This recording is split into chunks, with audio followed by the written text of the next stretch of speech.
这个价格，师兄，师兄，师兄，师兄，师兄，已经连续加班7天7夜了，再不休息会死的。那个项目我马上就要做完了，等做完这个项目，经理答应过会有50万奖金，到时候我就能拿到手了。我母亲还在医院里等着钱用呢。那你也不能玩命啊！等敲完这最后一段代码，我就休息。这最后一行。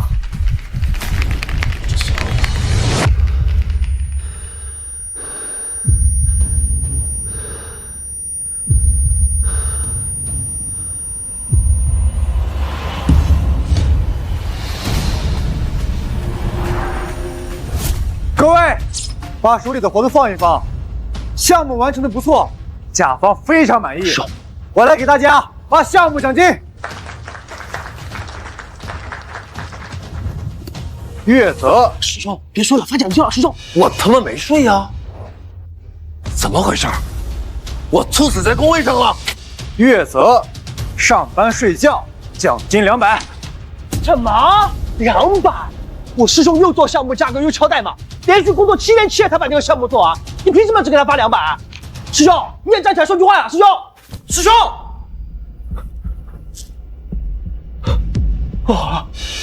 我师兄他猝死了。什么？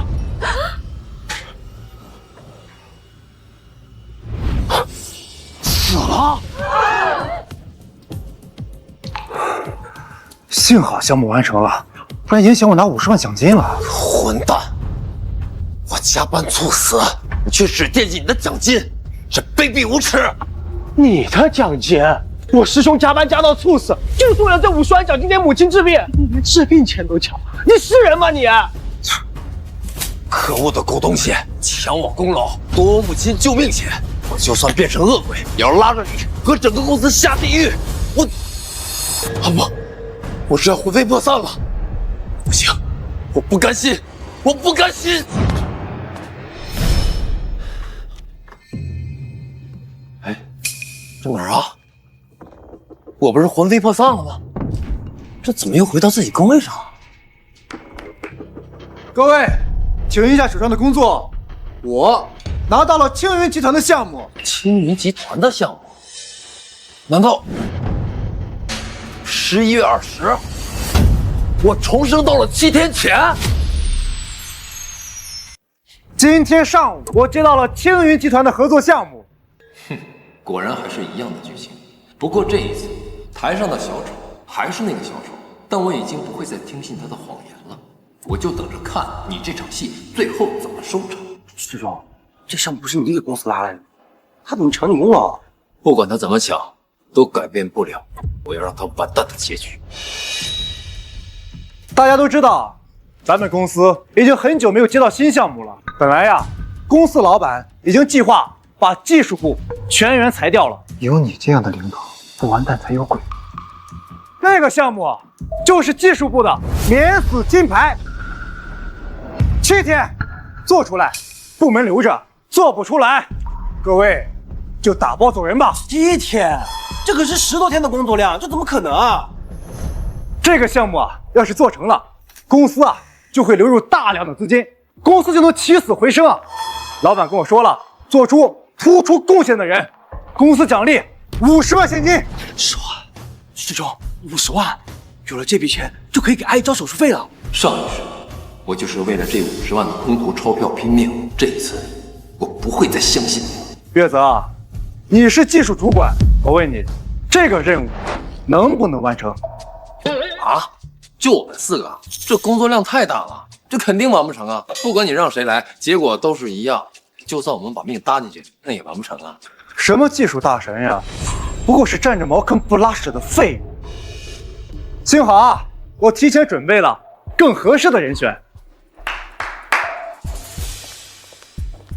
给大家介绍一下，这是王天赐，是我专门请来的技术大神，帮助你们完成这个重大项目。大家鼓掌欢迎！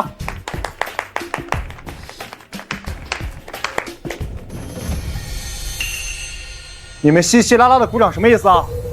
我告诉你们啊，王天赐可是美国斯坦福计算机博士毕业的，能力一流。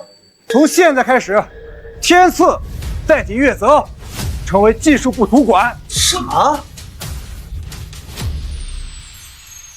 你让个毕业生当我们主管？你不服气吗？哎，师弟，他是王杰的侄子，别跟他呛，没必要。服气，当然服气。我们大家共同欢迎新主管。谢谢领导的信任，我一定在领导的英明带领下，按时完成这个项目，绝不负领导的期望。好，不愧是我看中的帅才。既然领导委以我重任，我就给大家定两个规矩：第一，喝水、吃饭、上厕所必须跟我报备。第二，加班、加班、加班，心脏不停，加班不休啊！好。不愧是名牌大学毕业的，这规矩立的，方方面面都考虑到了。你凭什么立这么多规矩啊？凭什么？就凭我是你们的主管，我不给你们立规矩，你们怎么按时完成任务？岳哥从来没有立过这种规矩。哎，就是你们平时散漫惯了，工作能力才退化的这么厉害。公司必须要有铁的纪律，你们谁要是敢不遵守，我就针对谁。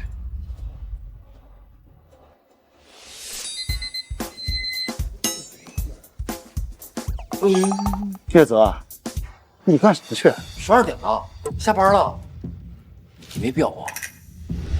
月泽，我刚刚说完规矩你就带头违反，你是不是不把我放在眼里啊？有，我当然有了。但是我要是不吃饭，我怎么敲代码啊？我要是休息不好，我怎么陪你加班啊？所以两位，我吃饭去啊，拜拜。谢谢。你再敢往门外走一步，立刻开除！开除？你确定要开除我呀？你以为你是谁呀？开除你怎么了？行，开除是吧？那好，那咱们就来算一下员工赔偿吧。这个您先看一眼。多少钱啊？拿了钱给你。我在公司每个月的工资税前是4万，加上我在公司干了20年，按照 N+1计算的话，就是24万。转账吧。月泽，公司现在什么情况你不知道吗？一口气要80多万，你为什么不能替公司考虑一下呢？你为什么不能有点集体荣誉感呢？不是，这公司又不是我开的，我自己都没饭吃了，我还管得了那么多？那你要是不赔偿的话，那就打官司呗。要不你自己决定一下。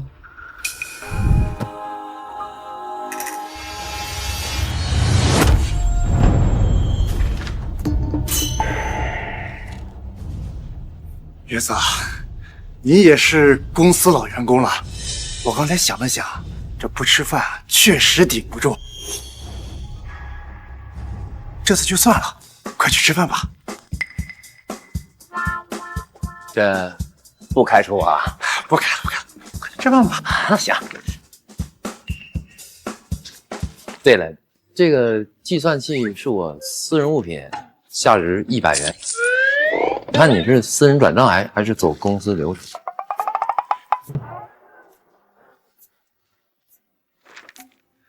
拿着这100块，滚！我吃饭去了啊。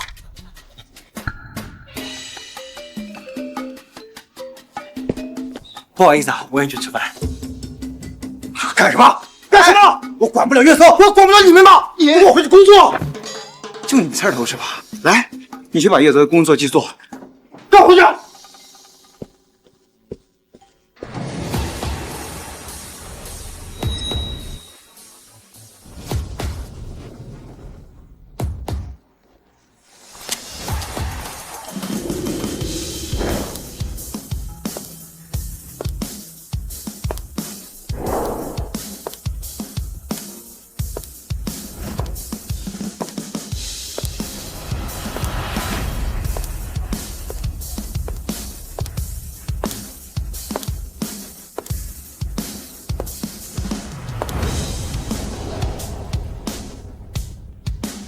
好，请问是月泽先生吗？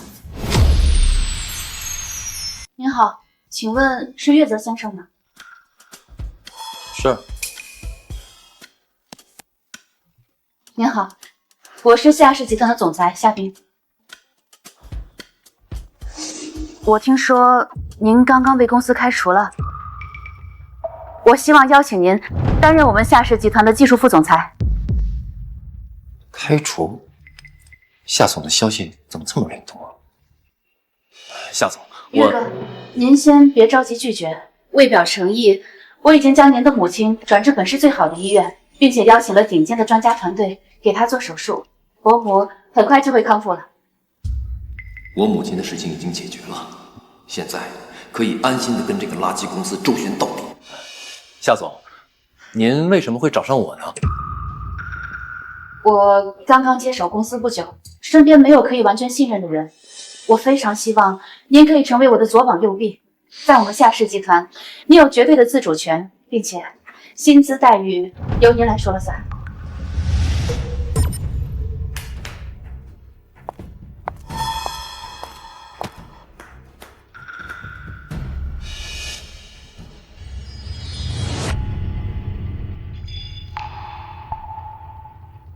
这点心意，请您收下，希望不会显得冒昧。夏总，我很感谢您的赏识，但是我在这公司还有未尽之事，等我完成之后，会考虑您的建议。当然，我尊重您的选择。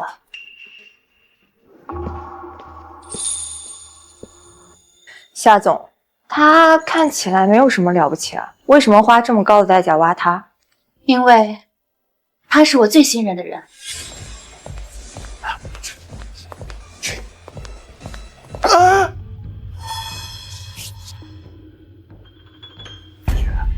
长这么漂亮，准备去哪儿啊？哎，陪哥儿几个喝两杯呗。哎，哎呀，走嘛！那去哪玩不是玩，反正在 KTV 上班。哎，我已经报警了，还不好吗？这拍什么拍？我等着。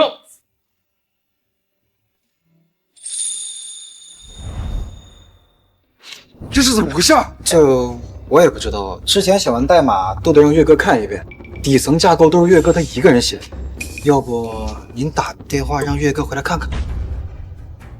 赶紧给我弄！他先让我打电话去求他，做梦！少，不好了，系统代码出问题了，你快回来看看吧。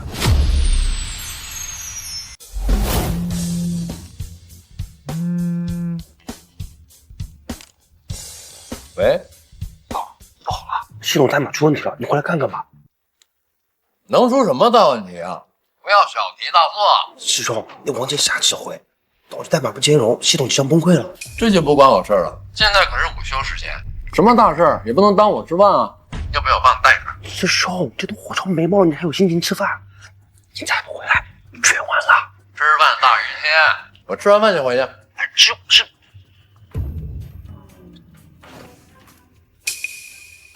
郭雨洁，你不是他师弟吗？这么简单的问题你都解决不了？我就是帮师兄打打下手，做点配置代码的工作。废话，一群废物！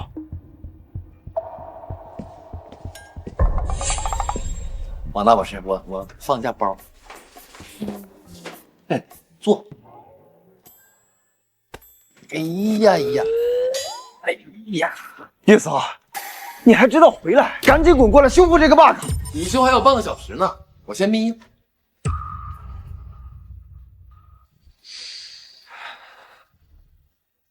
月子，之前的事情呢，是我做的不对，算我求你了，行不行？求我？刚才不是你让我滚回来的吗？刚才呢，是我说话欠妥。这就对了嘛，早这个态度不就好了吗？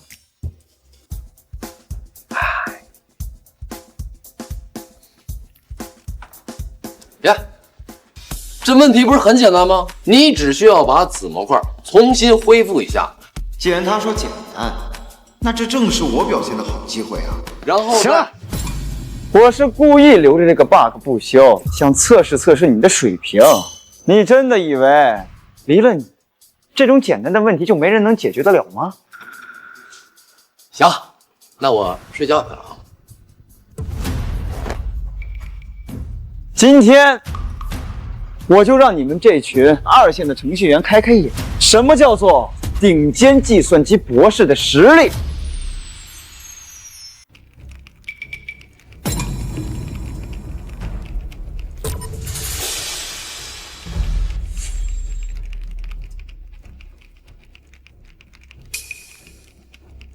瞧瞧，你们都给我瞧瞧，就天赐这手速，这架势啊，这才是高手风范呀！像你们平时那叫敲代码吗？那叫摸鱼。天赐啊，你给他们讲讲这是什么高级玩意儿，让他们长长见识。行啊，既然王总都发话了，今天我就破个例，把我压箱底的真本事拿出来给你们看看。我现在用的呢叫 X 代码。月泽，你知道什么是 X 代码吗？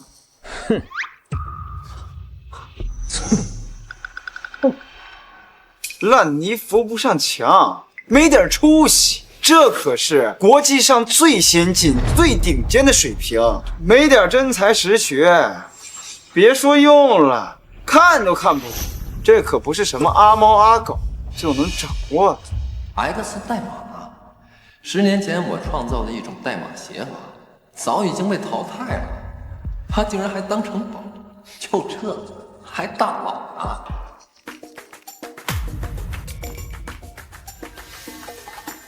哎呀，都看到了吧？我刚才那个操作，就问你们几个服不服？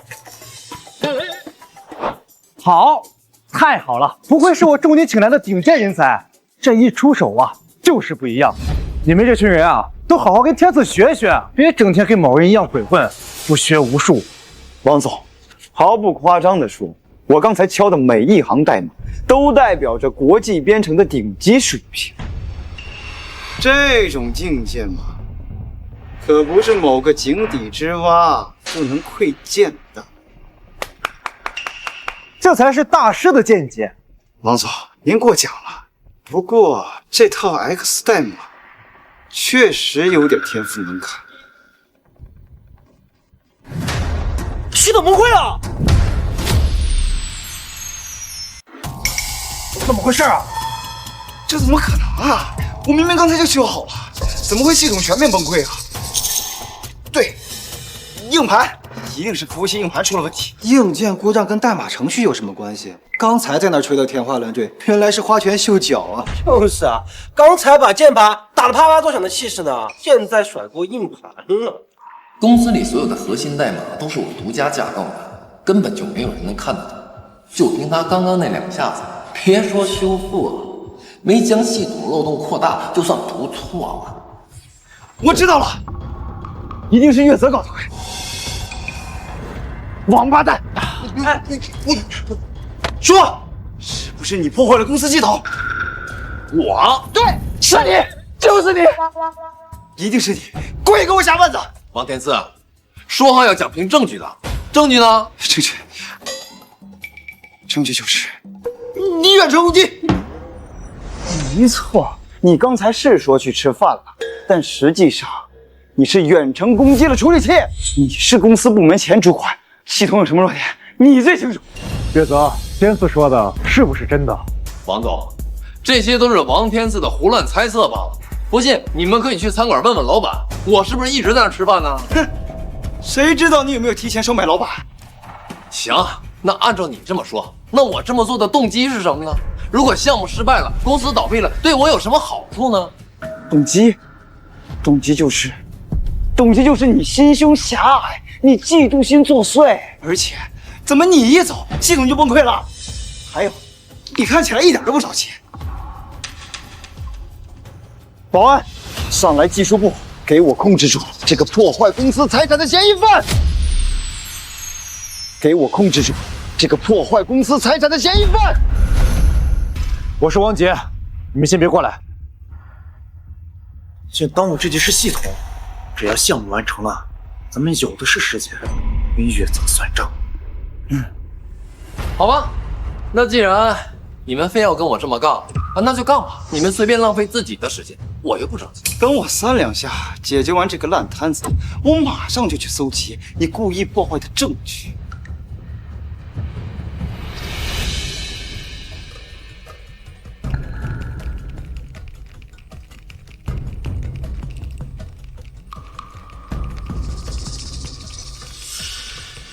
天赐，你对我说实话，这个你能不能修？这个项目要是黄了，我爸得把我的皮扒了。叔叔，这个架构太邪门了，我压根就没见过。王总，还是请岳哥修复吧。系统核心代码都是岳哥写的，他肯定能修复。就是啊，待会儿服务器文件被损毁了，一切都完了。岳泽啊，这都是误会。现在公司啊有点困难，你就算不想帮我，你也得帮项目组的同事吧。咱们赶紧啊，先把这系统给修复了吧。哎，你打住啊！我可不敢修复，我现在可是破坏系统的嫌疑人。万一我这修出点问题来，那我可说不清了。而且，咱王大博士不是高级技术人员吗？这点小问题他肯定能解决。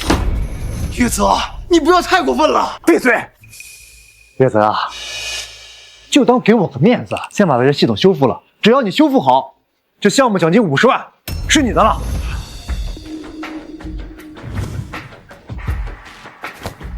好，那咱们白纸黑字儿，你签约，我出手。你威胁我啊？不签啊？算了。好，签，我签。来，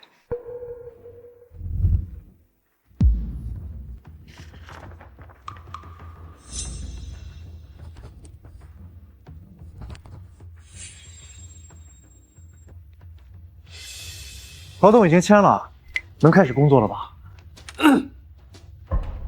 我还需要王大博士给我鞠躬道歉。你做梦！废什么话？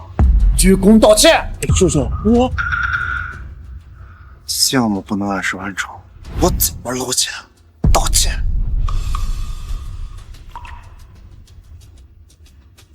月泽，对不起。月泽，对不起。啊？你刚才说什么？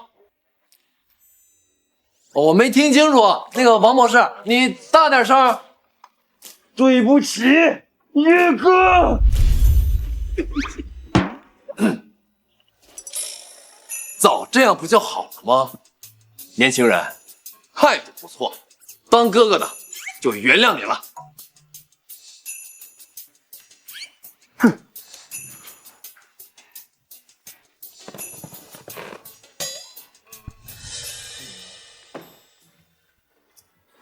哎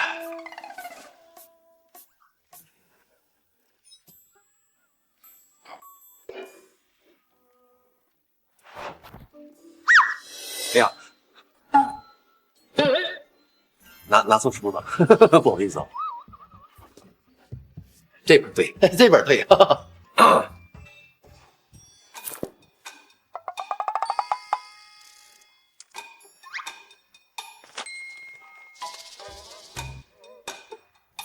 岳泽，这都火烧眉毛了，你看什么书啊？书中自有黄金屋，书中自有颜如玉。我需要好好看看书，帮我好好回想一下我当时写代码的思路。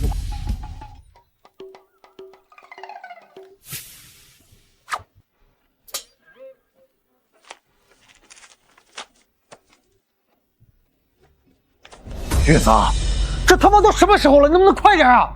公司在干什么呢？王总，这个核心架构修复可急不得呀。这俗话说得好啊，这快就是慢，慢就是快。如果都像王博士这样啊，只图快，那万一把这系统漏洞修坏了怎么办呢？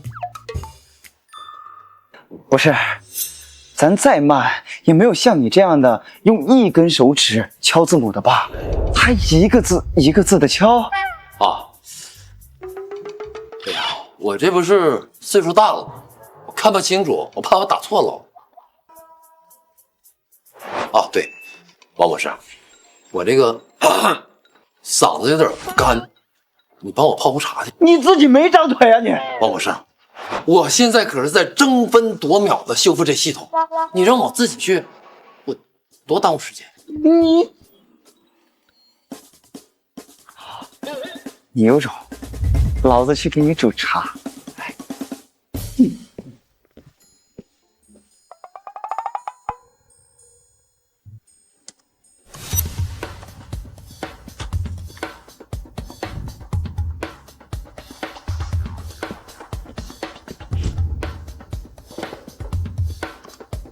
快了，快了，再修复最后一个错误，系统就修好了。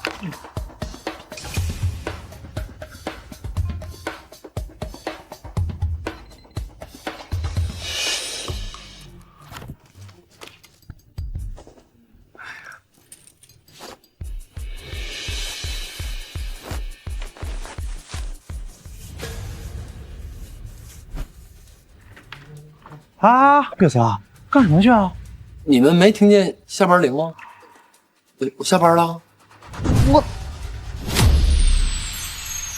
月泽，你干什么？就只差最后一行代码了，你扒什么键盘啊？啊，回家打游戏啊！这是我新买的机械键盘，我用惯了。你工作干完了吗？你就下班啊？我叫你下班了吗？王总，你耳朵没问题吧？这么大下班铃声，你没听见啊？你工作没干完，别说是下班铃响了，就算是天光老子来了，也得把工作做完。王总，这工作哪有做完的说法呀？那按照你这个逻辑，如果项目一天没完成，那我得一直住公司啊。你别给我扯嘴皮子，你起码把今天的工作完成。再说了，敲一行代码能用多长时间啊？敲完了走。王总，我今天已经工作了8个小时了，我今天的工作时长已经达标了。如果你再让我加班的话，你得付我加班费啊。加班费？敲一行代码你要我加班费？你怎么不得抢啊？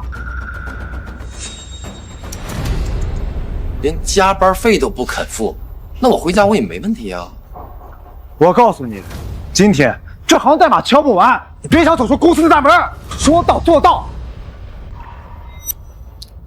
王总，那按你的意思，你是想让我强行无偿的加班？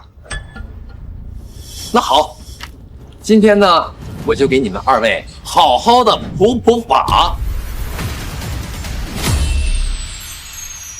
叶泽，你少在这吓唬人！你以为你拿出来个劳动法就有用了？根据劳动法第31条，用人单位应该严格执行劳动定额标准，不得强迫或变相强迫劳动者加班。哦，那又怎样？我就让你加班了。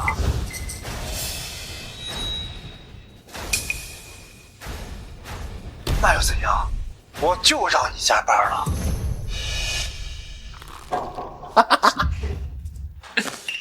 王总，听见了吧？这可是你们2个违法的铁证啊！哎，各位同事，大家都看到了吧？现在王总和王大博士就是让我们无偿的加班，你们说我们有没有权利下班？有，我们当然有权利下班啊！就是系统崩溃又不是我们的错，凭什么不让下班？请问你们要干什么呀？都不想干了是吗？王总，我们现在呢就是依法下班。如果你要开除我们的话，需要提前30天通知我们。所以祝2位下班愉快，明天见。明天见。回来，都给我回来！不想干了是不是？是不是不想干了？回来，都给我回来！玉泽，老子跟你没完！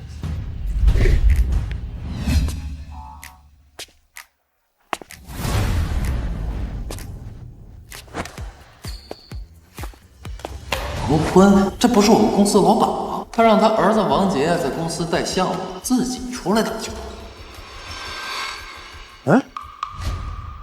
月泽，你怎么会在这儿？这个时间你不是应该在公司加班吗？你怎么偷偷跑出来了？加班？我工作已经做完了，而且王杰总经理已经同意我下班了呀。公司就是你的家，你们都应该爱护它。现在大家都在公司加班赶项目，你怎么还能把工作分成今天和明天呢？我告诉你，在这个项目没有完成之前，你就应该主动申请加班工作。行，那既然公司是我家，那我出来打打羽毛球，运动一下总可以了吧？好，你不是想要运动吗？那咱们就来比赛吧。你要是输了，就赶紧给我滚回去加班工作。那要是你输了呢？我怎么可能会输啊？哎呀，有谁会长胜不输呢？这样吧，王总，要是你输了，你就把羽毛球吃了，怎么样？公司团建几百号人跟我打，都被我打得落花流水，尤其是这个月泽，就从来没赢过我。我不信这一次会输。行，我答应你，我要是输了，我就把这羽毛球给吃了，怎么样？赶紧开始比赛吧。好啊。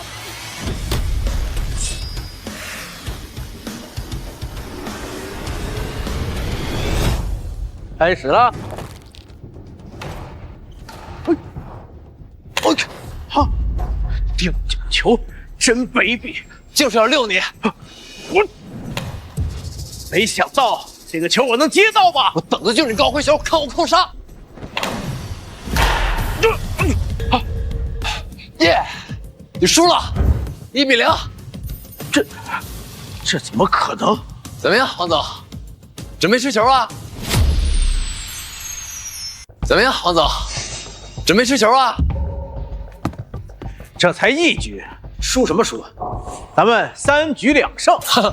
耍赖是吧？行，反正不管打多少局，你都是输。刚才你还没来的时候，我已经打了一会儿。我和你打的时候已经累了。你刚才那一局啊，那是胜之不武。罢了，反正我今天心情好，我就等你休息好了以后再接着打。不管你打多少轮，你都是输。月泽，他怎么在这儿？爸，你跟他打球了？不是，你们不都应该在公司加班赶项目吗？这到底是怎么回事？爸，就是这个混蛋，他非要按时下班，闹得那群员工也下班了。就是，王总，这货之前还故意羞辱我呢。这个月泽真是太大胆了，我今天非得让他滚回去加班，否则王坤的颜面何在？王总，您打算怎么做？哎，天赐，我记得你打球的技术不错，跟月泽比怎么样？那是当然，在学校的时候，我的羽毛球就无人能及，更是获得了整整4届的校园羽毛球冠军。凭他一个小小的月泽，打赢他呀，轻而易举。好，哎，月泽，我休息好了，我们开始第2局的比赛吧。怎么着？准备好了受虐了？呀，月泽，谁受虐还不一定。我和老板跟你2打1。2打1？你们这不是欺负老实人吗？欺负你又怎么样？有本事你也找个帮手啊！我来，兄弟，我来帮你。你来一个试试啊！你看我敢不敢弄死你？哎，月泽，看来是没有人来帮你了。怎么样？开始吧。我来帮你。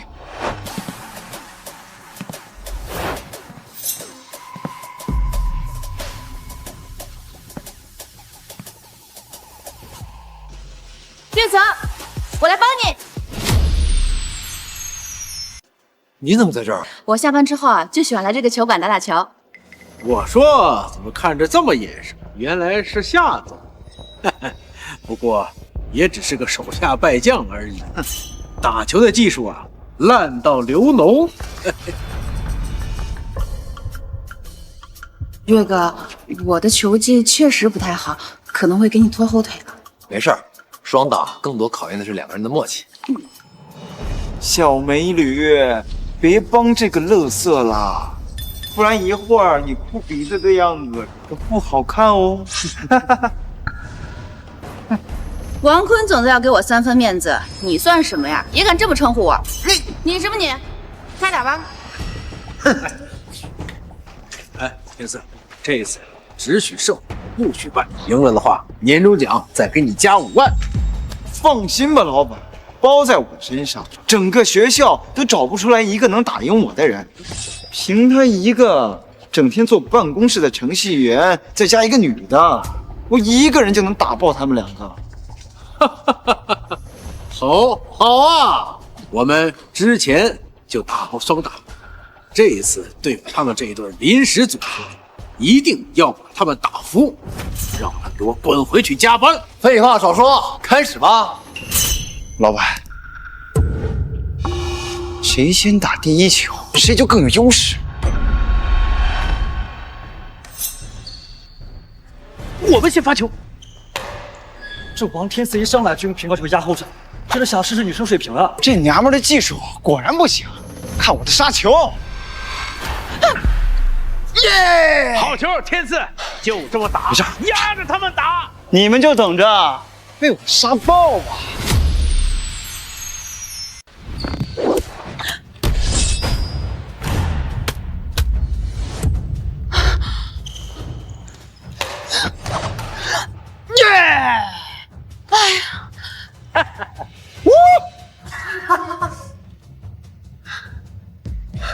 对不起了，岳哥，我的球技确实太差了，给你拖后腿了。没关系，王天赐确实有点嚣张的能力，你把他交给我，你盯着王坤打。喂，好，你们2个打情骂俏完了没有？是不是商量准备投降了？再来。行啊，还挺有气势的。今天就让爷爷好好的教育教育你们。来，看我轻挑球。哎，我接住了。又是平吊球，那我再杀。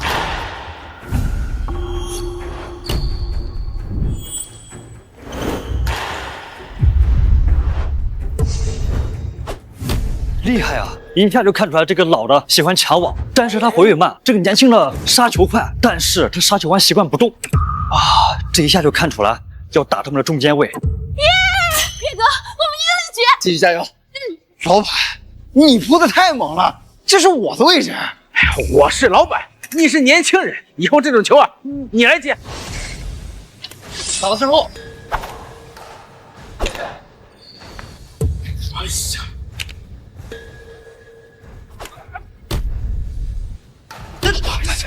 你怎么又漏球啊你？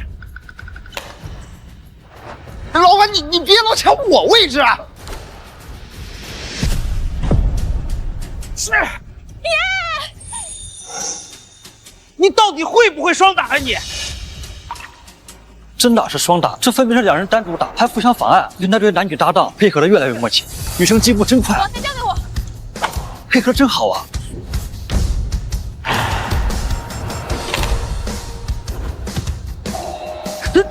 哎呀，你，耶！我们赢了！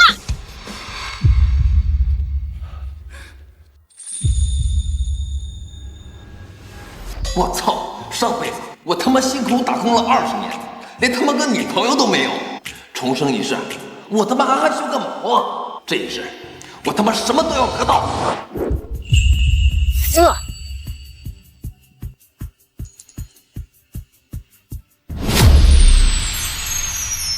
21比5，你们输了。赢什么赢？这不算，咱们5局3胜，再来。嘿，王总，你刚才不是说3局2胜吗？对啊，王总，你这么大的领导，该不会说话不算数吧？刚刚我们可是说好了，输了的人要吃羽毛球的。大家伙可都听到啦？你一个小丫头片子，什么时候轮得着你说话了？愿赌服输，天经地义。王总，既然你不敢吃，那当初为什么要跟我赌呢？就是呀，玩不起就别玩嘛，输了又耍赖，丢不丢人？天赐，吃。老板，怎么是我吃？你不吃，难道还让老子吃？你吃不吃？你要是不吃，明天就给我滚蛋！老板说的对，我技不如人，我吃。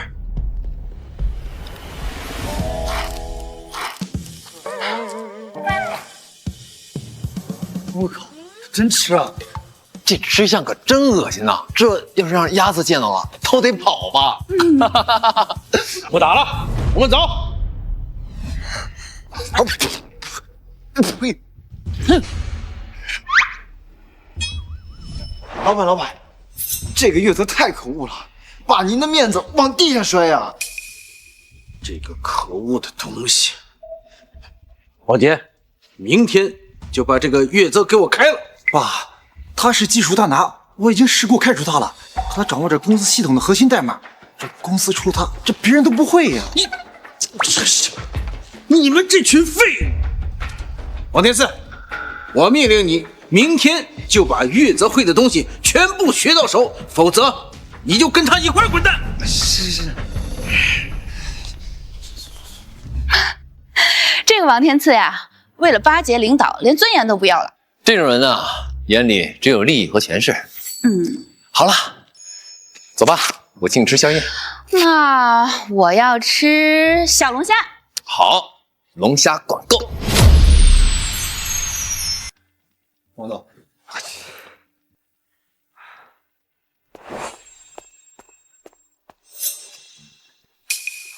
月子，你来了，我有一个重要的任务啊，要交给你。说啊，为了公司长久发展，培养人才啊是至关重要，所以啊，我决定让你收天赐为徒，把咱们公司的核心代码架构传授给他。收徒就他？是啊，哎，你想想啊，咱们公司呀，只有你懂这些核心代码的框架。你要是把天赐给教会了，那以后工作就是你们一起干了呀，这效率翻倍，这是对你啊最大的好处。行，那咱们就按市场价，高级技术员亲自教学，得先交10万块钱收徒费。10万？你疯了吧？你怎么不去抢啊？月子，别的公司都是老带新，这是传统，哪有什么收徒费呀？这样，王总，等我一下啊。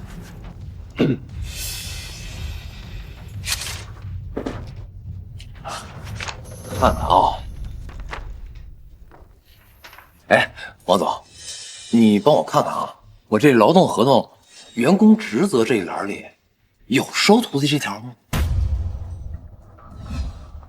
没有啊，所以这不是我的工作内容，我有权拒绝呀。叔叔，这下该怎么办？这货他油盐不进，我要是学不会，老板那儿会怪罪下来的。好，10万就10万，但是你必须要好好教，我要每天检查。没问题啊。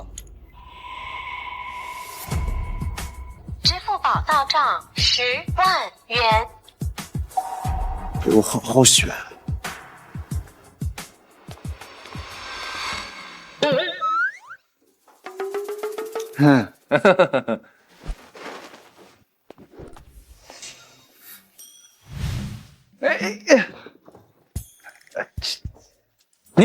你起来，师傅，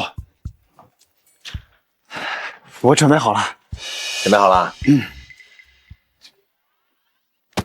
爱徒啊，先帮为师去冲杯咖啡，要手磨的，7分糖，多1分呢太甜，少1分呢太苦。月泽，我是来跟你学技术的，不是来给你当佣人的。徒弟啊，你说你一个当徒弟的，为师让你办点事儿，怎么了？还能不能拿出点诚意？行，我去给师傅煮咖啡。师傅，您的咖啡好了。啊，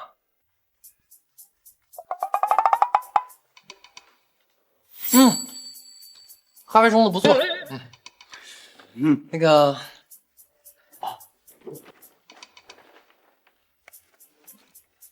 来，去把这摞文件打印一下，然后分发给所有人。我去。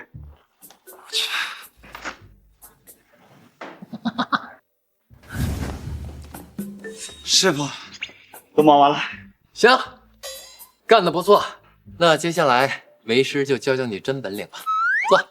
好嘞。终于要教我真本事了，我把你的本事都学会，看老子怎么把你赶出去。准备好了吗？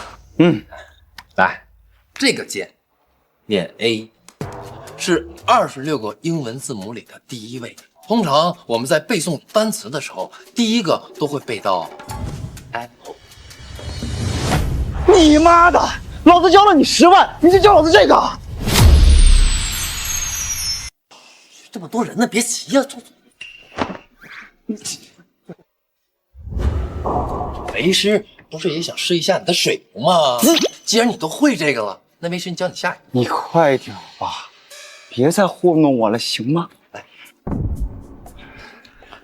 这个键念 S。哎，等会儿 ，A B C D， 耶 ，S 排第几个来着？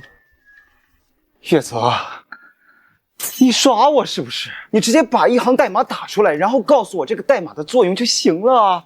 行，别急呀，为师也没说不教你真本领。来，准备好你的笔记本本。哎，这个代码怎么这么复杂？有什么作用啊？哦，没事儿，我随便打的。你随便打的？啊，我试试新键盘好不好用。月泽，天赐啊，学的怎么样？有收获没有啊？王总，您终于来了。这个傻逼，他根本什么都不教。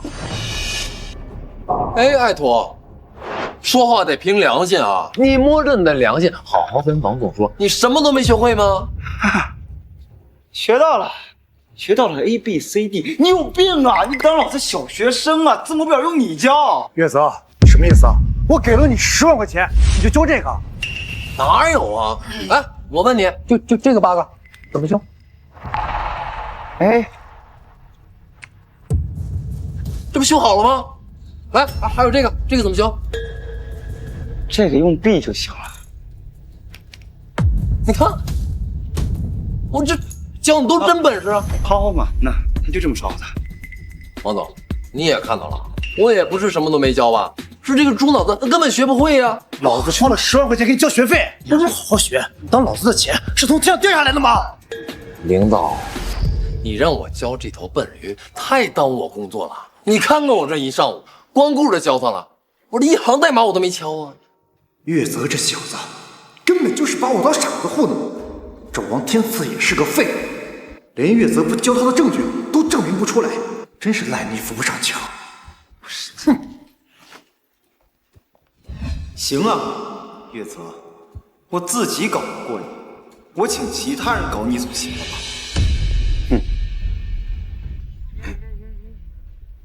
学费不退啊！喂，是暗网第一黑客猴子吗？我要你不惜一切代价，让你一个人给我滚出公司。行，你将公司的系统官网发给我，我会发个木马程序给你，你只需要将这个程序放到核心代码区就可以了。好，月泽，这都是你逼我的。哎呦去！撒尿。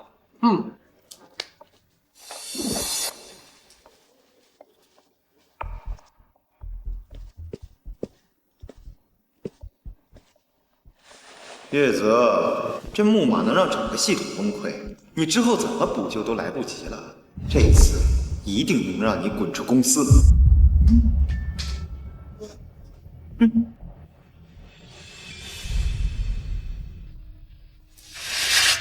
哎，这到底咋回事？怎么又系统崩溃了？我也是。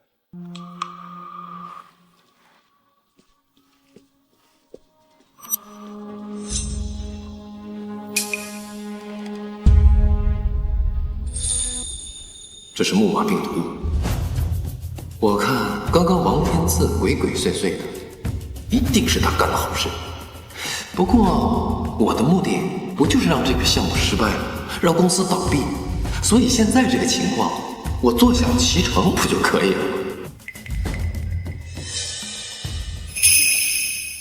月泽，怎么你的电脑还是好的？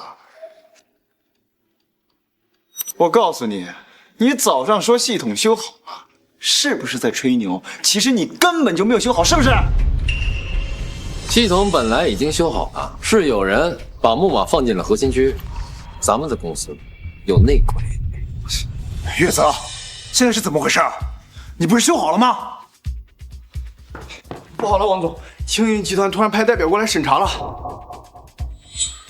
行啊，月泽、王天赐，你们两个赶紧给我过来见代表。等等，王总，系统现在种木马了，不能让青云集团的人发现啊！你们说什么？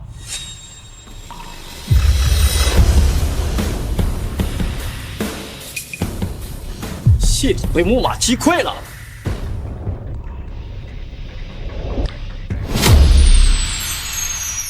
系统被木马击溃了。王经理，我们这次来呢，是来进行项目中期审查的。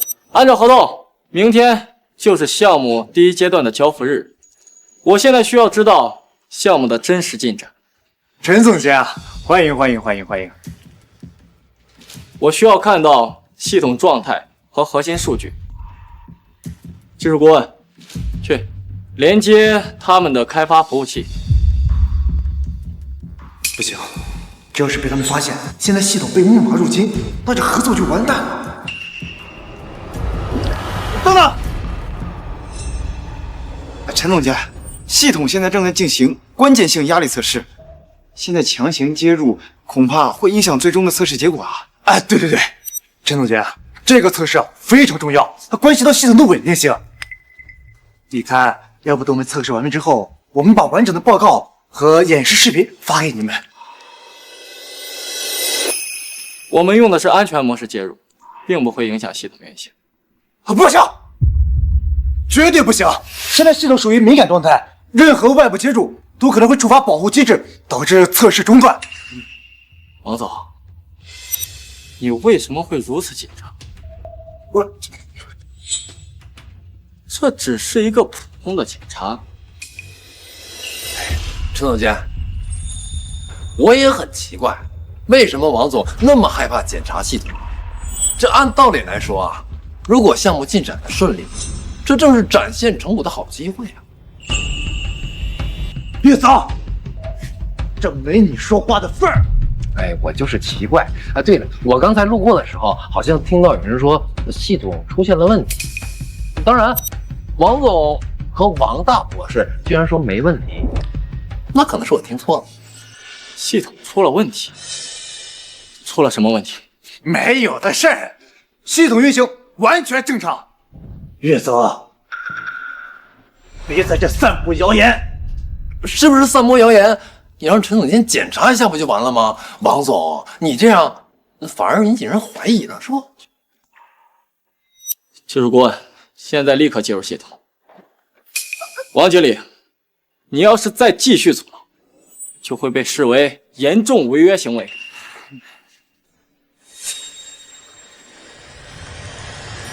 介入成功，正在读取核心日志。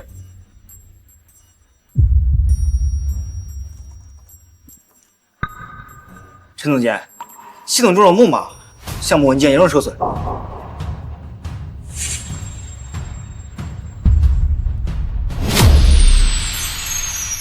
有人在攻击系统，而且这次是从内部漏洞直接爆发。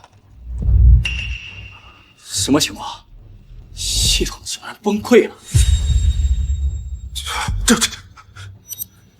这都是月头的问题啊！本来今天上午就应该修好的系统，不知道怎么又崩溃了。我确实想搞黄公司的这个项目，但不代表什么屎盆子都往我头上扣。王总，你应该问问你的好侄子，是他用黑客给他的木马把整个系统都搞崩溃了。我这次请的可是世界第一黑客，他怎么可能被你抓住把柄？即便猜到是我，他也不可能有证据。我刚才做的天衣无缝。你胡说！有本事你拿出证据来啊！行，你要证据是吧？现在我拿给你。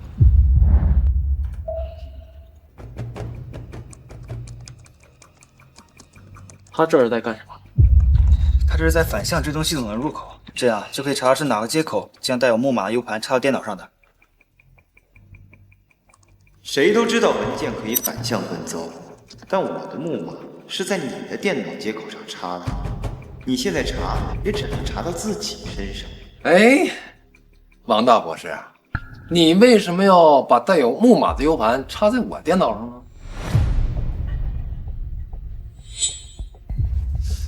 证据呢？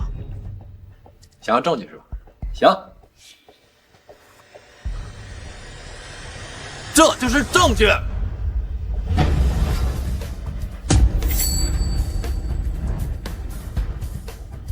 王天赐，傻了吧？我电脑上有摄像头，你这怎么可能啊？怎么会有摄像头啊？王经理，你最好给我一个合理的解释。为什么项目部的主管会向自己公司的系统里边植入木马？陈总监，你千万别动怒啊！天子他还小，可能是一时糊涂啊，或者是被人利用了。咱现在当务之急是先把系统修复，把项目完成。这项目完成之后再处理这些。王总，证据确凿，你还说这是误会？你们这是监守自盗，让我以后怎么继续信任？陈总监，你放心，我们一定会严肃处理此事。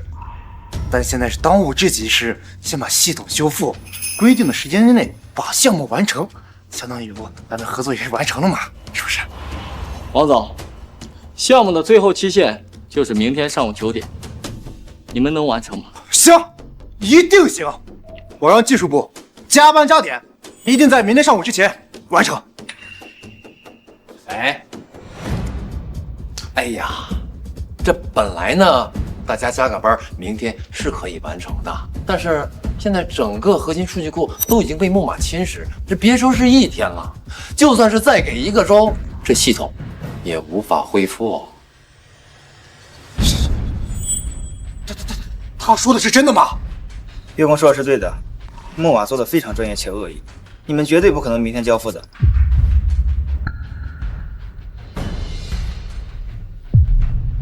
王总，不要再说了，我现在代表公司通知你们，合同即刻终止。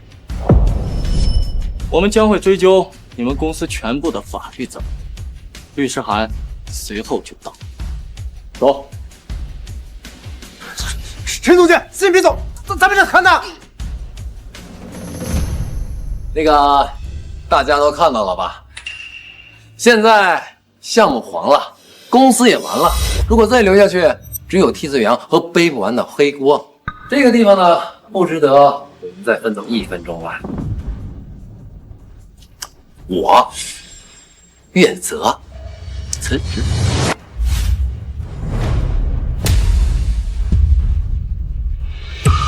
我也走，这破地方早就不想待了。算我一个。我跟着岳哥。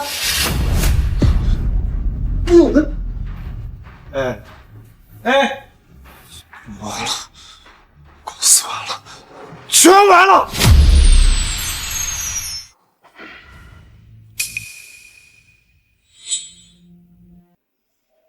说话呀！说话！都哑巴了！项目组的人呢？青云的律师函为什么会出现在我的桌上？老板，这也不能都怪我们啊，都是岳泽那个白眼狼，是他煽动集团所有同事集体辞职的，而且他还在公司系统留后手。你他妈放屁！要不是你蠢到连摄像头都看不见，会是这个样子吗？还他妈斯坦福的高材生，我呸！呀，你他妈就是个眼下的废物！王杰，之前老子做的那些手段，不都是你默许的吗？现在出事了，你把责任都推到老子一个人身上。你当总经理这么久了，你有做出过什么像样的项目吗？他妈敢顶嘴！我们打死你！打呀！你打死我呀！你以为我怕你啊？你疯了！都给我闭嘴！这件事儿已经结束了，你们两个都是废物。现在怎么办？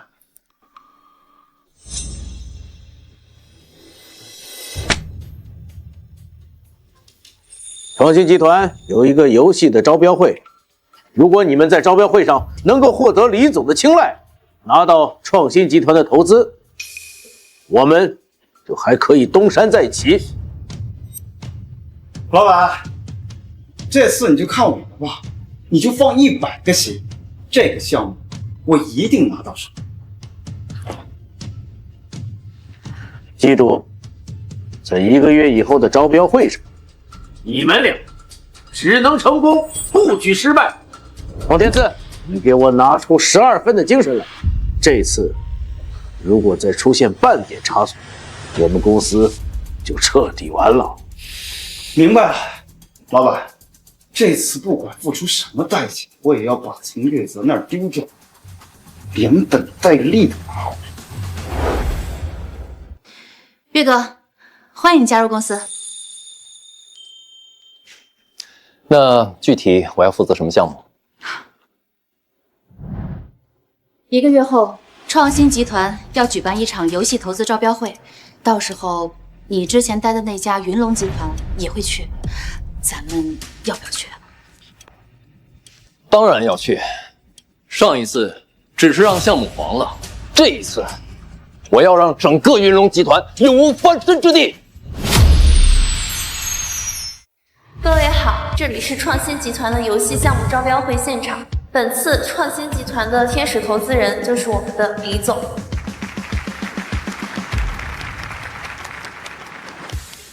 今天谁能在招标会上获胜，我们创新集团将向项目投资10个亿。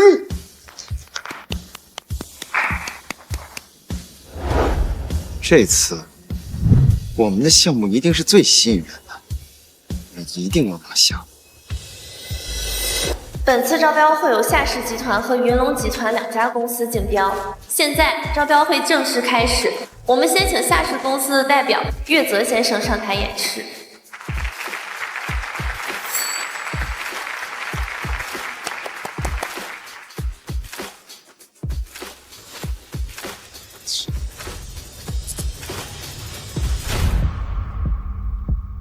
李总，各位合伙人，大家好，我是夏氏集团的游戏项目负责人岳泽，很荣幸能来参加本次的招标会。李总，他就是个叛徒，根本就不能留他。叛徒？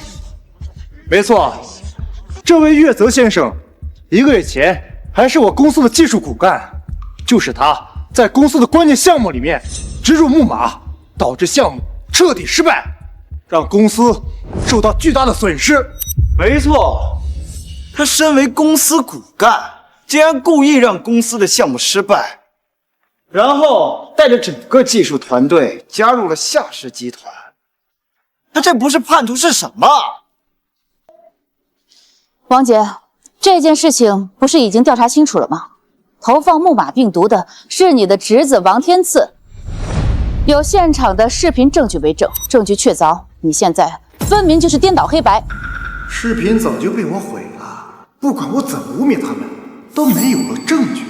我看你怎么翻盘。什么狗屁视频证据？我不知道，我只知道他岳泽搅黄了项目之后，第2天便带着他的团队加入了你们夏氏，这恐怕是早有预谋吧？没错，你跟岳泽早就勾搭在一起了。分明是你们管理不当，包庇亲戚，所以才导致的人才流失、资源流失。凭什么赖在岳泽头上？李总，只有像这种没有道德的人，才会用病毒恶意攻击老东家的项目。今天他能这样对云龙，明天就有可能对创新呀。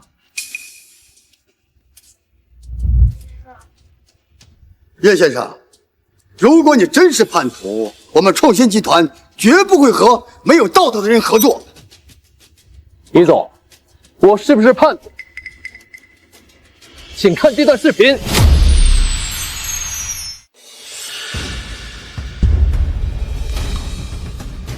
不许看，不许看，都不许看！王天赐投放木马病毒，证据确凿。你们还有什么话要说？不是你把视频删了吗？怎么还有？我哪知道啊？说不定就是他自己偷偷留了一份。月泽这个贱人，哼，我算是看明白了。看来你们云龙集团就是这样对待员工的。现在还在这里泼脏水，你们才是真正的无耻之辈。李总，我们虽然刚刚犯下了错，但他月泽凭什么能参加这次游戏招标会啊？他之前在公司的工作是系统架构的升级开发，他根本就不懂游戏呀！你们不能选他。王经理说的也不是没有道理。哎，岳先生，你之前确实是在系统架构上有所造诣，但是你如何证明你和你的团队具备独立制作一款游戏的能力呢？李总，李总问得好，他月泽最擅长的就是敲代码、修漏洞，说难听点，他就是个码农。他在我们公司呀，没有接触过任何游戏相关的项目。没错，我在云龙集团的确没有接触过游戏项目。李总，你看他承认了。但是你怎么知道我不懂游戏？你们玩过《黑洞骑士》吗？当然玩过，《黑洞骑士》可是今年最火的独立游戏，还获得了年度独立游戏大奖。这个奖项可相当于游戏界的诺贝尔奖。这个游戏是我一个人完成。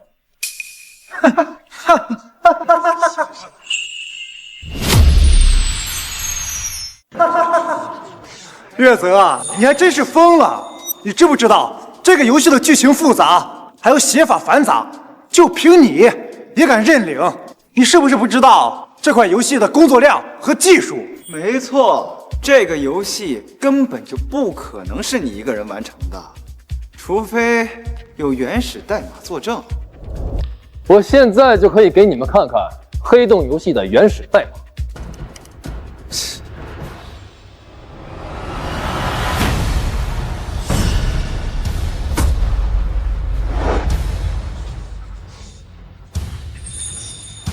竟然真的有原始代码，这怎么可能啊！哇，月哥好厉害呀！我还以为他真的不懂游戏呢，没想到居然给我们带来了这么大的惊喜。这款游戏的含金量非常高。夏总，我们会和你夏尔集团合作的。等等，这款游戏虽然是年度最佳游戏，但它不过是个传统的2D 游戏。我相信您投资了10个亿，肯定是想找到一个更有前瞻性的项目。你说的确实也没错。我们不能只看重当前的利益，也要关注游戏的创新性。岳先生，你方便说说你这次带来的竞标新项目是什么？没问题，李总，我们抛弃了游戏厂商的制作规则，构建游戏世界观，编辑游戏剧情的传统，我们将主导权交给玩家，我们将会用 AI 帮助玩家游玩属于自己的理想游戏。那项目的实际画面呢？这个项目初期只在构想环节，目前只有一个计划书。哈哈，原来只是个 PPT 战神呀！你吹得震天响，结果连个屁都放不出来。月泽，睁大你的狗眼看看，什么叫创新？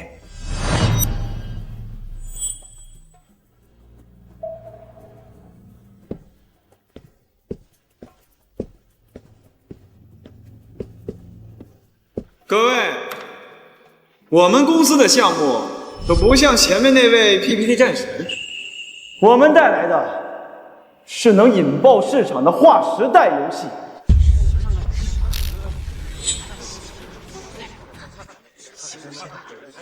欢迎来到虚拟现实，我们就是未来。好。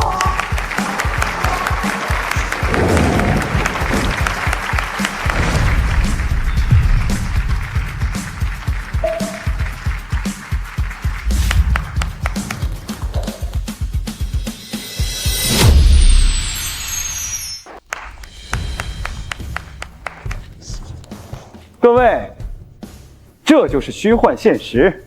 只要佩戴我们公司制作的投影设备，就可以将幻想游戏带入现实，就能随时随地的畅玩。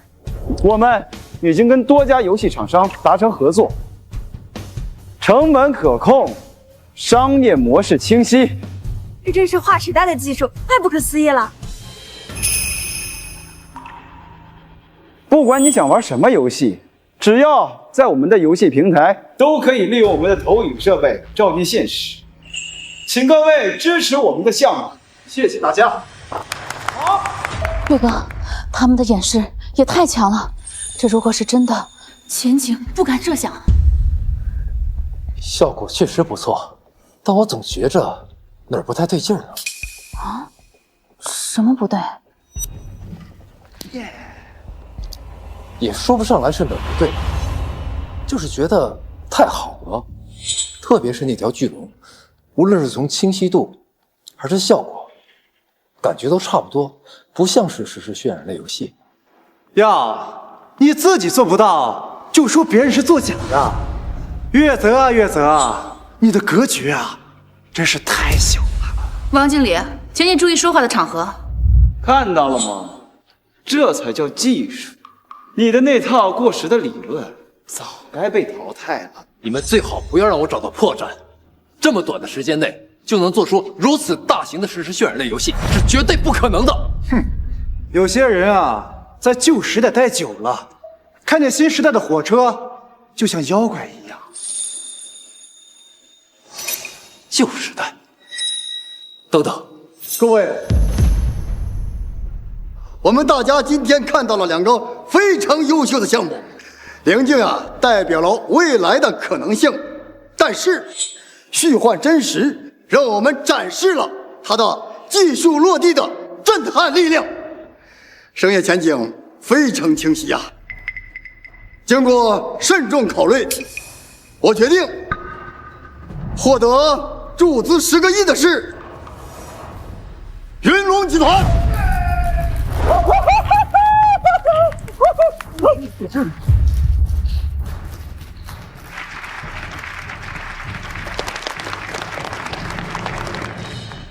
月泽啊，你的计划书还是丢厕所里面，当厕纸吧。没错，你的那个项目啊，跟我们再比多少次，也只会是我们拿到投资。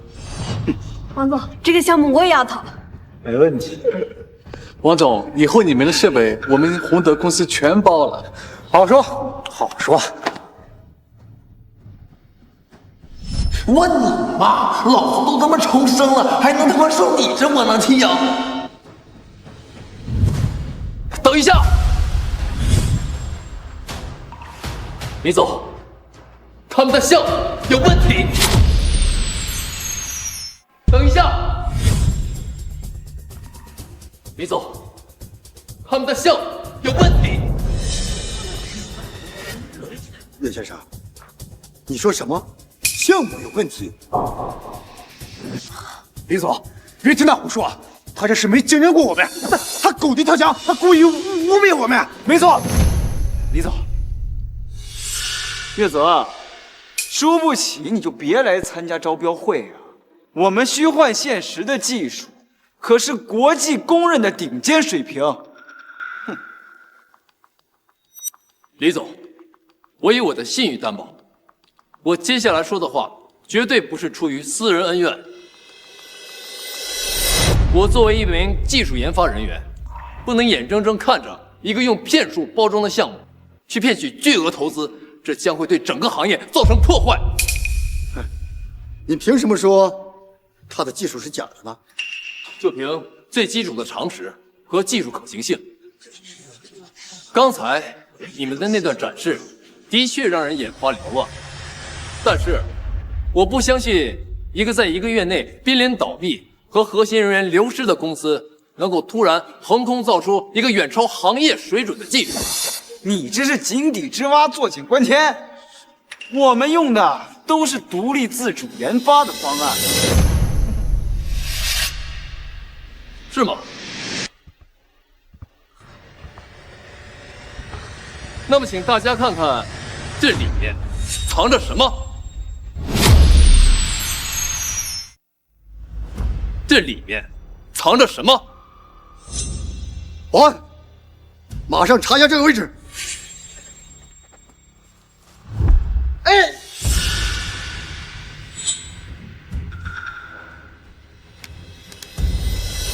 报告李总，这是一个微型的投影设备，隐藏的很隐秘。不止这里，其他地方也应该安装有隐藏投影仪。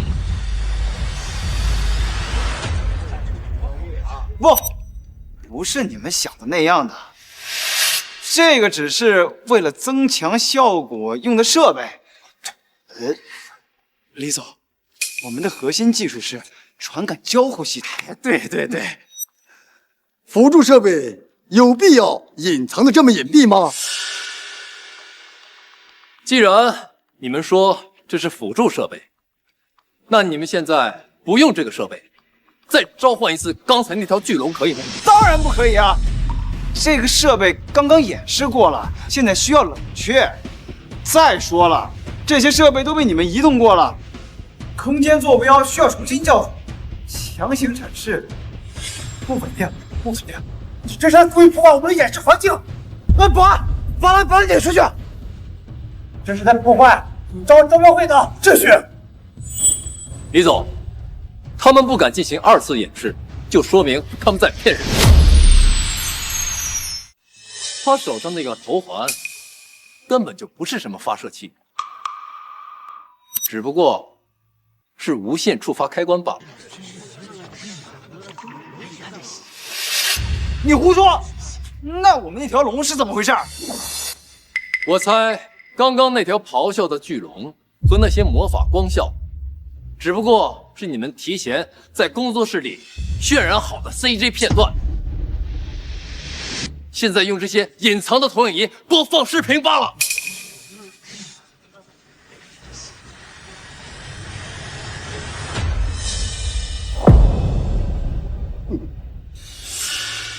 王杰、王天策，你们好大的胆子，竟敢用一段视频来冒充简短科技，欺诈我的10亿元的投资！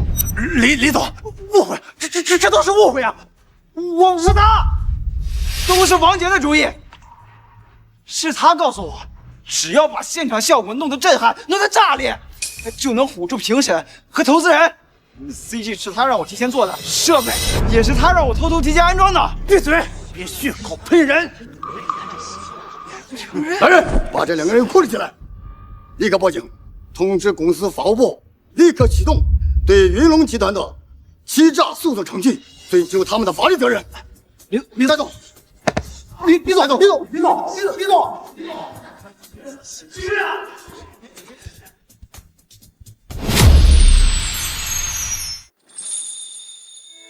岳先生，我代表我们创新集团衷心的感谢你，以你的专业和敏锐，为我们避免了巨额的经济损失啊！李总言重了，我只是尽了一个科技人员该尽的义务，说了一些实话而已。岳哥，刚才你真是太棒了。夏总，岳先生，虽然今天的这场闹剧有些遗憾，但是正所谓真金不怕火炼。夏氏集团的棱镜项目经过这次闹剧之后，反而显得脚踏实地，蕴含着真正的创新潜力。哎，对了，不知二位是否愿意一步，我们单独聊一聊这个棱镜项目的具体规划和合作未来。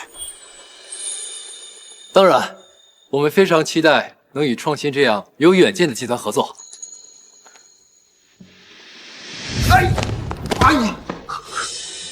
李总交代过了，你们两个不允许进入招标会了。不去就不去，谁稀罕那个破招标会啊？天赐啊，我想的这个主意，你去他们公司把项目通过。好嘞，我他妈服了那小子！赶紧走。哎，这么晚了，干什么呢？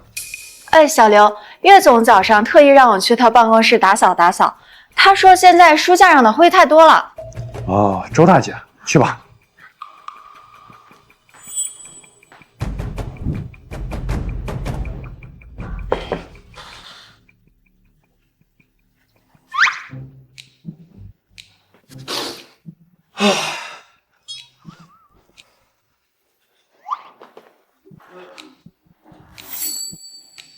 记住，你从来都没有见到过我。20分钟以后再来接我。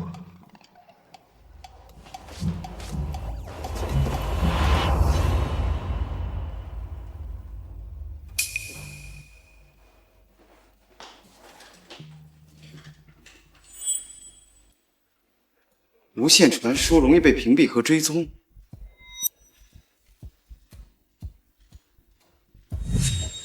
还是这种物理传输最为稳妥。以后，你这台电脑上的所有代码变动、设计文档，都会悄无声息地复制一份给我。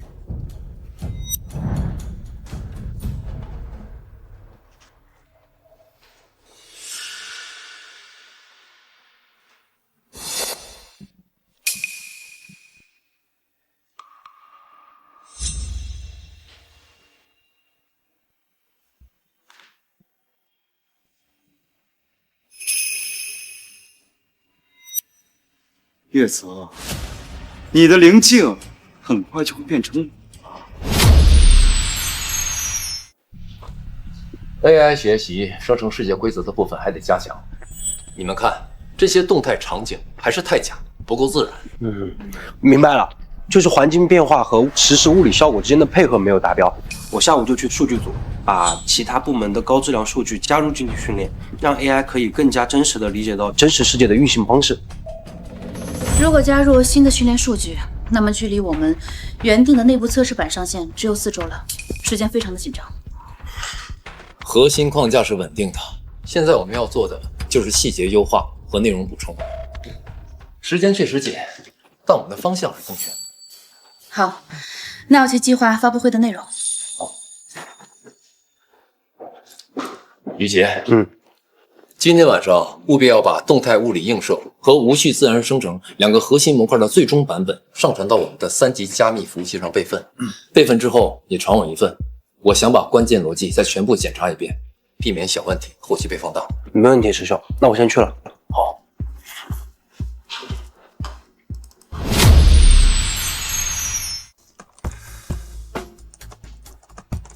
他们确认了，今晚就会备份最终的核心代码。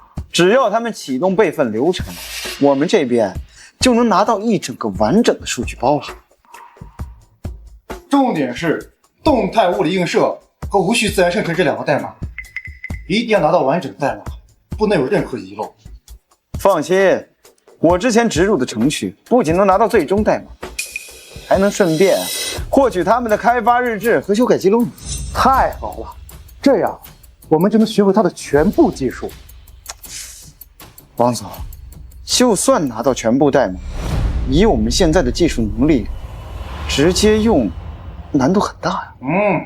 这个不用你担心，我已经花高价从下市离职的员工里挖了几个技术人员，只要钱到位，他们自然会弄清楚的。你的任务就是保证数据完整、稳定的传输过来，不能有任何差错。数据通道很稳定啊，他们根本发现不了。月泽以为他的加密服务器很安全，其实数据在传输之前就已经被我拿到了。他花了这么多心思做的东西，很快就成功。哎，你看，上线才3天，哎，下载量就突破了50万。虽然差评多了点，但起码热度起来了呀。王总，我们只是照着拿到的代码和文档，尽量删改了一下界面和名字，底层逻辑和 AI 模型几乎没动。这要是被月泽发现什么呀？这个代码是我们自主研发的，叫幻梦空间，跟他们的灵境毫无关系。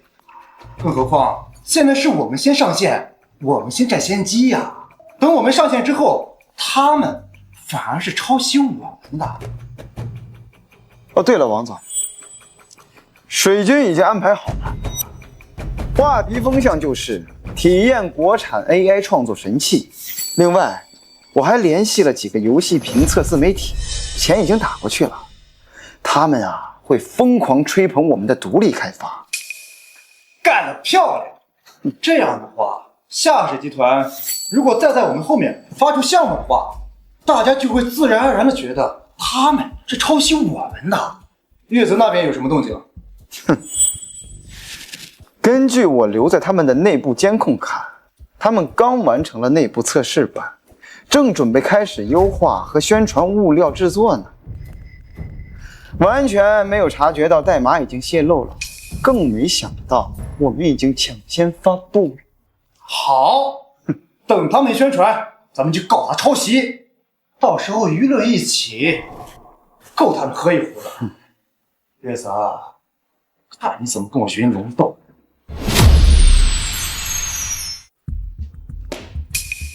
谁来告诉我，这到底是怎么回事？这个幻梦空间从核心功能描述到页面宣传逻辑，甚至一些宣传术语，为什么与我们的灵境计划如此高度相似？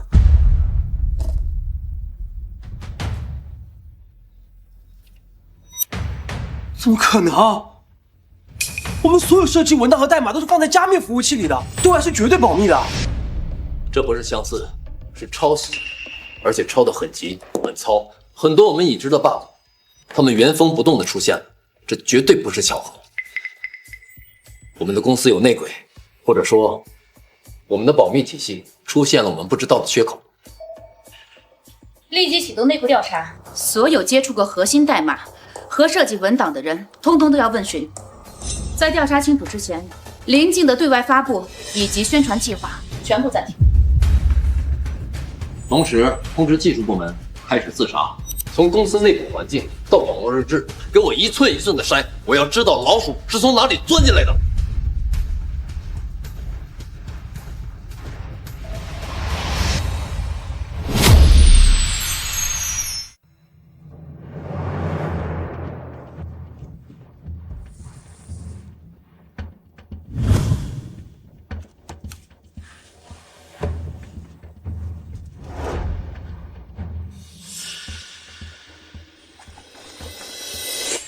于姐，这次泄露的核心算法，我昨晚打包加密上传之后，日志显示只有你的备用密钥在当晚有过一次身份验证。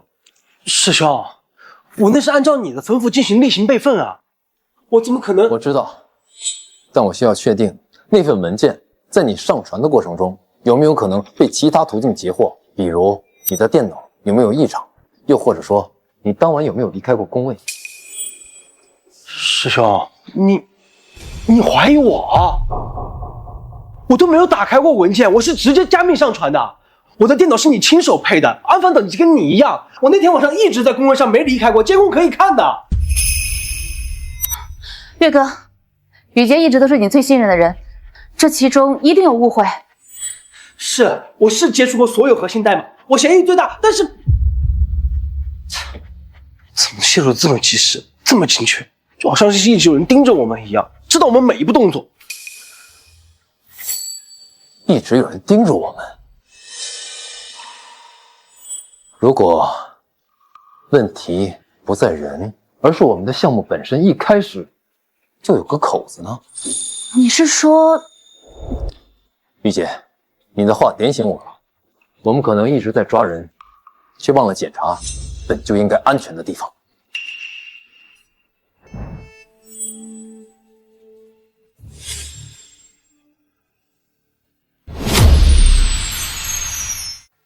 师兄，你是觉得？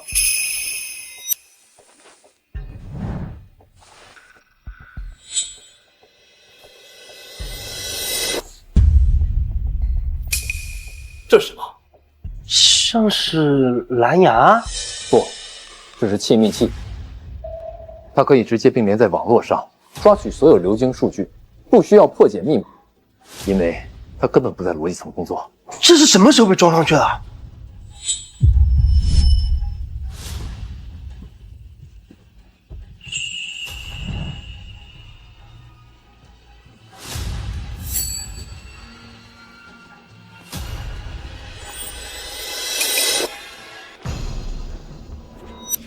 岳哥，这个东西在发热，它好像是针孔摄像头。居然用针孔摄像头监视我们！现在我知道为什么我们的一举一动别人都了如指掌了。师兄，我来反向追踪。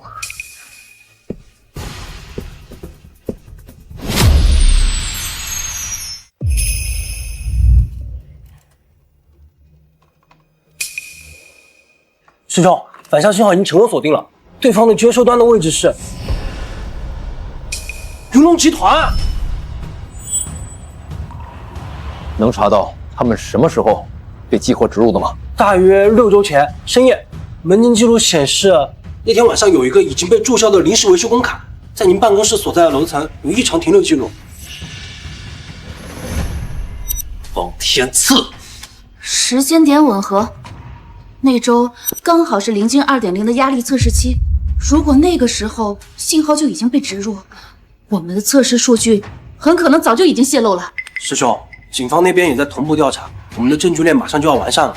接下来您看，继续监控，收集证据，不要惊动对方。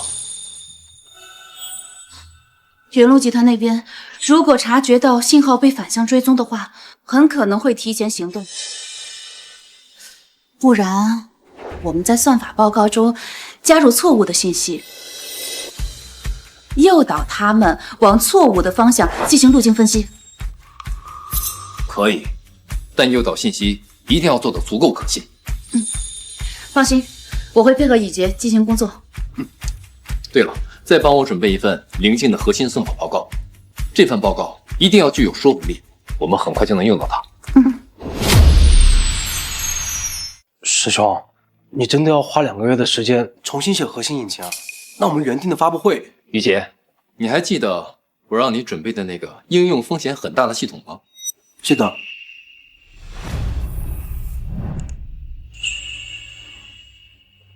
我不小心把那份文档加密上传了出去，现在整个文件都已经被传走了。师兄，你是想给他们发一个假的模型？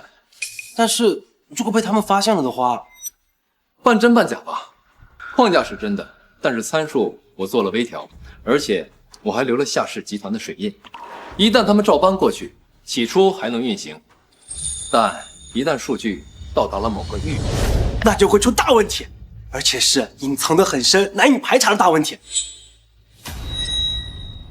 师兄，你是想以其人之道还治其人之身？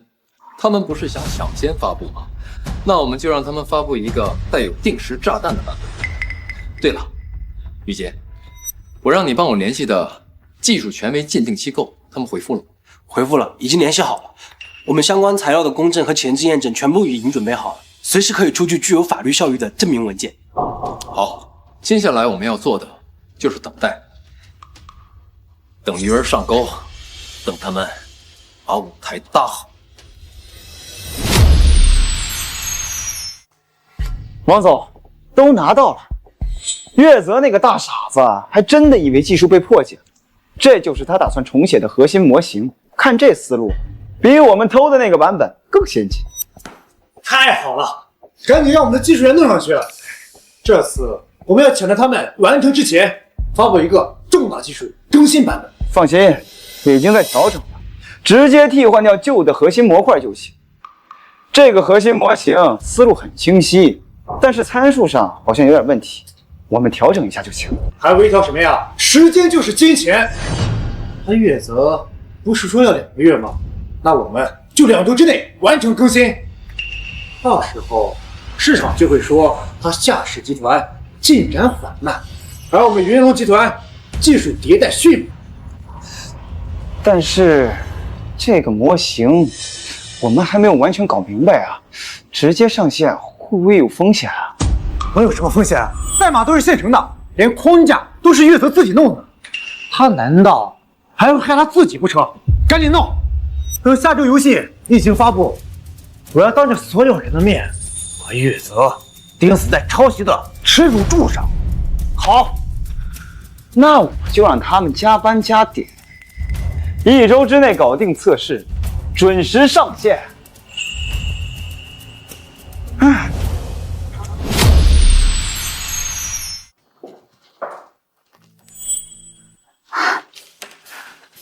知识产权备案全部都已经完成了，时间戳开发备案，甚至还有这个水印的使用说明和验证方法，这么齐全的。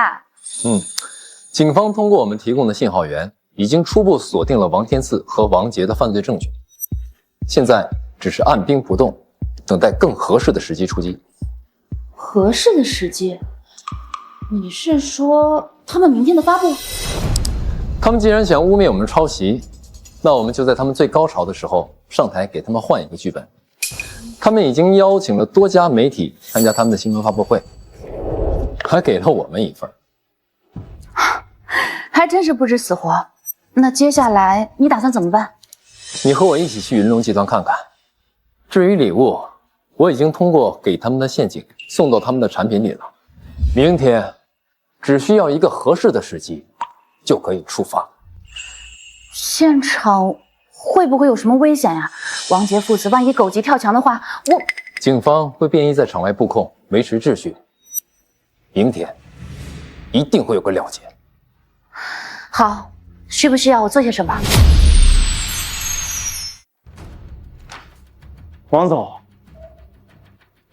咱们这次赚大发。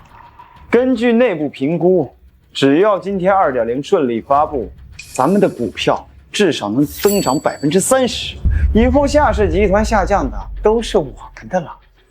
夏氏的核心算法确实厉害，不过从现在开始，他姓王了。他们的那个灵境项目，胎死腹中是最好的结局。等一下，我们把这个拿给我老爸，他看完之后肯定会让我们回公司的。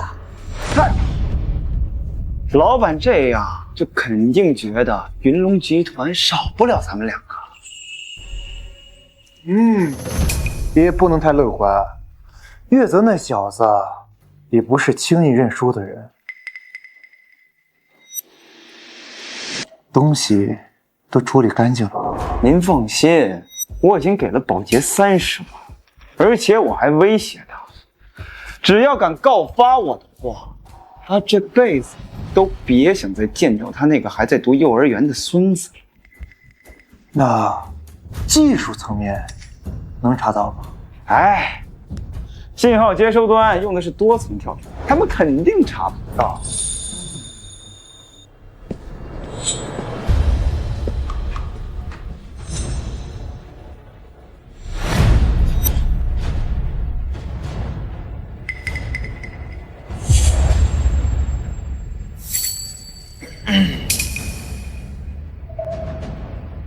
怎么了，两位？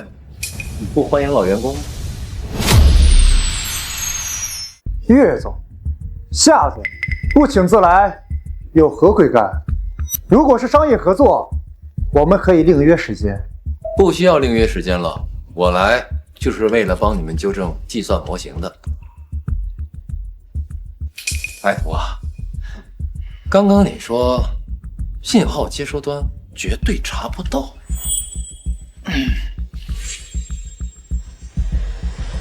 反向追踪信号、物理定位、数据传输、日志匹配，还有你们通过盗取数据使用的服务器、激活时间，以及当时的门禁记录，通通都有。需要我演示给你们看吗？胡说八道！你这是伪造的，你这是商业诽谤！伪造？那为什么你们即将推出的《幻梦 2.0》的核心模块里会镶有我们夏氏算法独有的水印呢？要不要我现在就远程触发一下，让他们亮在你们的手机上啊？什么水印？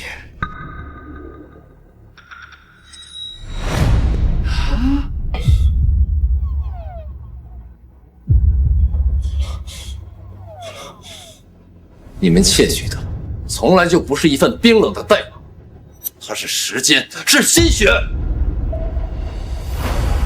王杰、王天赐，你们涉嫌非法侵入计算机信息系统罪，侵犯商业秘密罪，证据确凿，请立即跟我们回去接受调查。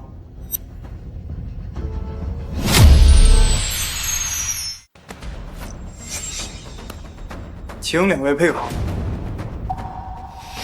雪子，你以为你赢了吧？我告诉你，这事没完，爸是不会放过你的。云龙，你不会放过你的。你让云龙来，我正好也有笔账找他算。岳哥，我知道错了，都是王杰逼我做的，我也是被逼的呀。我上还有40王，我求求你大发慈悲，放过我吧。爱徒啊，这些话你留着去跟法官说吧。你伸手拿了不属于自己东西的时候，有想到今天吗？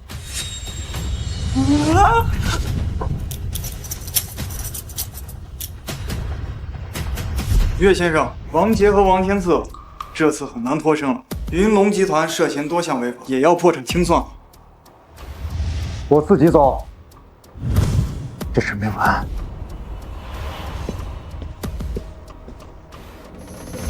Nice， 师兄，你终于报仇了。报仇确实痛快。我们不但保护了自己的心血，那些应该受到惩罚的人也受到了该有的惩罚。岳哥，接下来你打算怎么做？我们的灵境项目可以全力推进了。对，经历了这次风波，我们的灵境项目受到了巨大的关注度，我们应该趁热打铁，尽快推出一个更加成熟的版本。好，我会让其他部门跟进我们的进度。好，不过在此之前，夏总，你是不是应该兑现你之前的承诺了？请我们整个项目组的人好好大吃一顿。这段时间大家都绷得太紧。当然了，吃什么都行，龙虾管够。综上所述，灵境 1.0 版本在创造性、稳定性、用户体验等方面都获得了我们内测用户接近满分的评价，所以我们建议1个月后举行发布会，正式全球上线。岳哥，技术层面都已经准备好了吗？这不仅关乎到发布，更关乎于用户的长久信任。核心引擎运行稳定 ，AI 生成逻辑也合格。我们重建了全套的保护体系，加入了多层动态加密机制，确保万无一失。师兄带我们重写的代码比之前被偷的强了不止一个档次，现在这套架构放眼国内外都是独一档。好，那就按计划推进。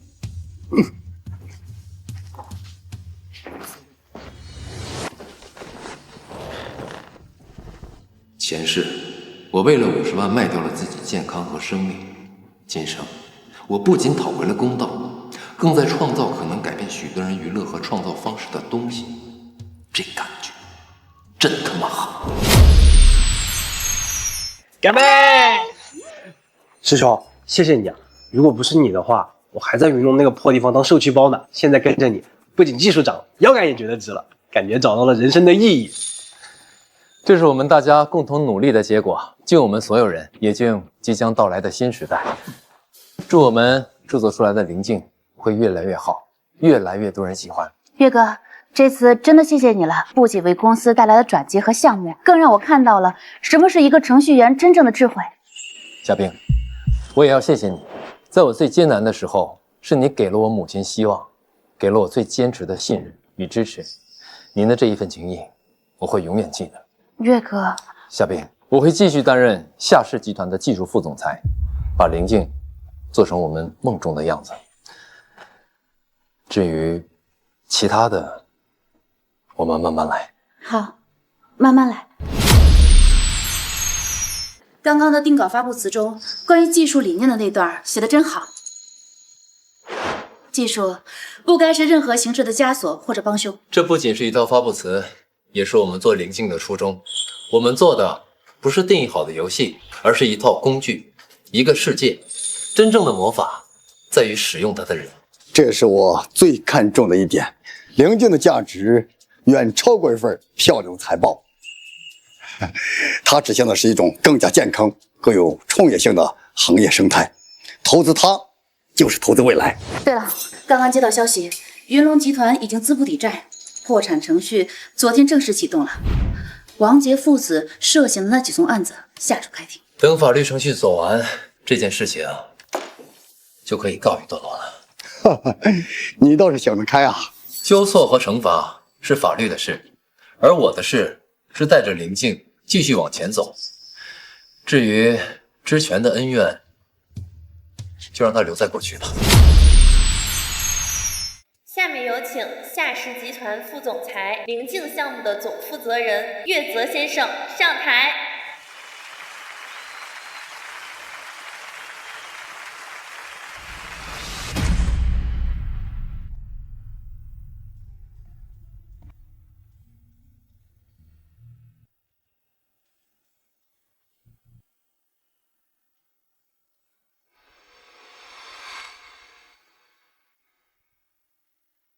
今天我寒夜里看雪飘过，怀着冷却了的心火飘远方。风雨里，这一次的发布会是为了庆祝我们灵境项目在上线当天下载量就突破14亿，融资1000亿。多少次？这才叫真正的青年才俊，人中龙凤啊！这款灵境做得太漂亮了，岳泽，你绝对是这个时代的主角啊！我王坤这辈子阅人无数，没想到却偏偏在你这儿看走了眼，碰走了你这条真龙，我服了，心服口服。最后，我想说的是。灵境，它不是终点，而是我们开往新时代的第一胜利。